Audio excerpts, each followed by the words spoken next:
Hello tout le monde, j'espère que ça se passe bien chez vous et que vous allez bien. En tout cas, moi ça va, ce sont les vacances. On essaie de se reposer même si que ce n'est pas toujours évident. En tout cas, on se retrouve aujourd'hui pour une nouvelle vidéo. J'espère que ce contenu va vous plaire. N'hésitez pas de me mettre en commentaire ce que vous en pensez. Aujourd'hui, je vais parler du fibrome sous-muqueux et uniquement du fibrome sous-muqueux. Lorsque je parle des fibromes, j'ai tendance à généraliser, à mettre tous les fibromes dans le même panier et c'est une petite erreur que je commets. Je m'en suis rendu compte. Lorsqu'on a un fibrome sous-muqueux, l'impact va être complètement différent. Le sous-muqueux va vraiment agir sur la fertilité de manière très négative. D'où ma vidéo d'aujourd'hui. Je vais essayer de vous présenter ce fibrome et surtout, je vais vous montrer la manière la plus simple apparemment de le traiter selon bien sûr les médecins. Donc regarde la vidéo jusqu'à la fin, ce ne sera pas très long. Avant de commencer, je voulais éclaircir un petit point. Si vous avez un ou plusieurs fibromes utérins et que vous avez du mal à tomber enceinte, je vous invite à faire des analyses beaucoup plus poussées. Le problème se trouve sûrement ailleurs. Donc allez-y de préférence également avec votre conjoint, votre partenaire, parce que le problème peut venir de lui également. Parce que le fibrome en lui-même n'empêche pas de tomber enceinte. Le problème du fibrome, c'est de mener la grossesse jusqu'au terme. La difficulté, c'est vraiment à ce niveau-là. La difficulté n'est pas de tomber enceinte. On peut tomber enceinte, mais le combat, c'est d'arriver jusqu'au 9e mois. Je voulais éclaircir ce petit point pour qu'il n'y ait pas de nuance. Revenons au fibrome sous-muqueux.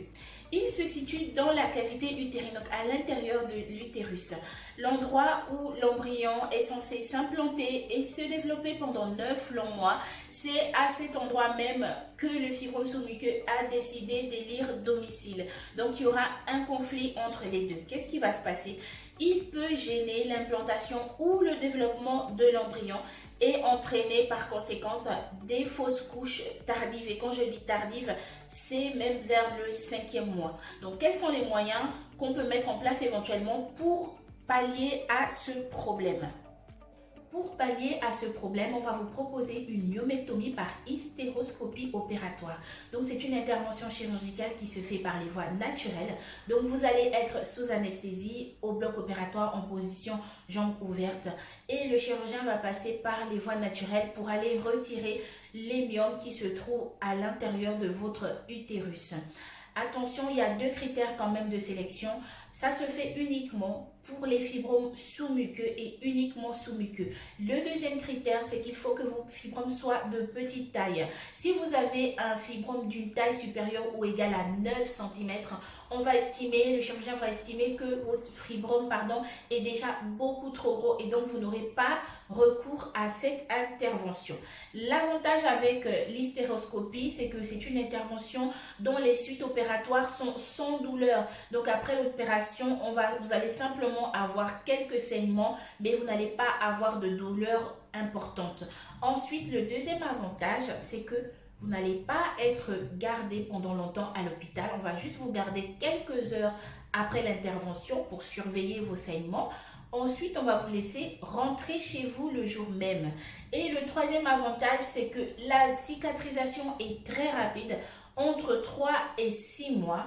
Tout dépend de comment vous cicatrisez. Ensuite, vous pourrez à nouveau faire des essais bébés. Donc, c'est une intervention qui me semble avoir pas mal d'avantages. Personnellement, la myomectomie, je suis contre. Je suis contre tout type de myomectomie. Mais après, ce n'est que mon avis. Je ne suis pas médecin, donc ce n'est que mon avis personnel. Donc, j'ai le droit de vous le donner et vous avez le droit de ne pas être d'accord avec moi. Mais je suis forcée d'admettre aujourd'hui que cette intervention, je ne connaissais pas du tout la myomectomie par hystéroscopie. Et j'ai découvert un peu cette intervention grâce à une de mes abonnées, justement, qui aura recours à cette intervention. En tout cas, on lui a proposé cette intervention. Donc, je me rends compte que c'est une opération qui a quelques avantages quand même et qui me semble assez correcte, assez bien encadrée pour quelqu'un qui a des fibromes sous-muqueux qui sont assez problématiques.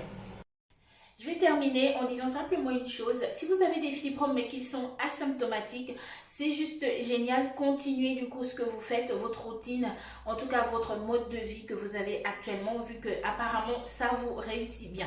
Si vous avez des fibromes par contre qui sont symptomatiques, donc qui vous embêtent énormément, Essayez de vous poser et de choisir la solution qui peut le mieux correspondre à votre personnalité et à votre état de santé général.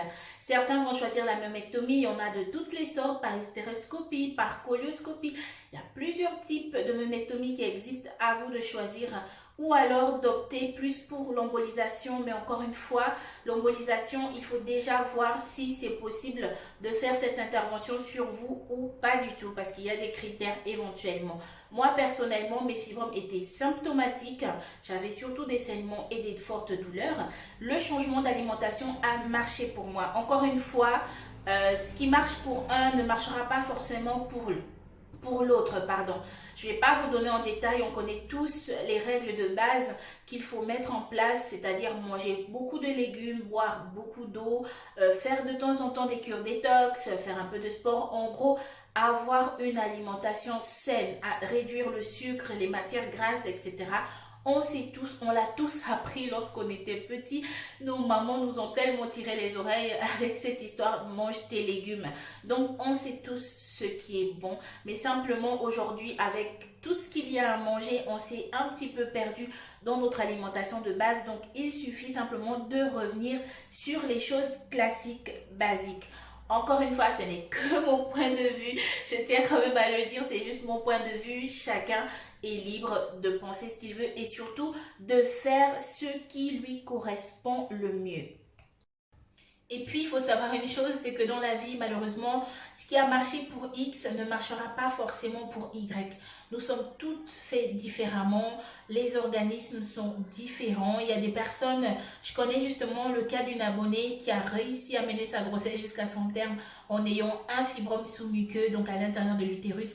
Après, ce fibrome était très petit. Est-ce que ça a joué? Je ne peux pas vous dire. On ne sait pas, on ne le saura sans doute jamais. Donc ça peut marcher pour les uns et ça ne marchera pas pour les autres.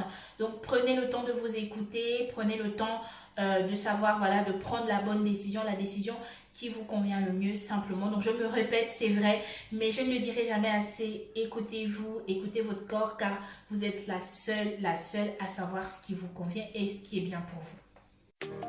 C'est tout pour aujourd'hui. J'espère que cette vidéo vous aura plu.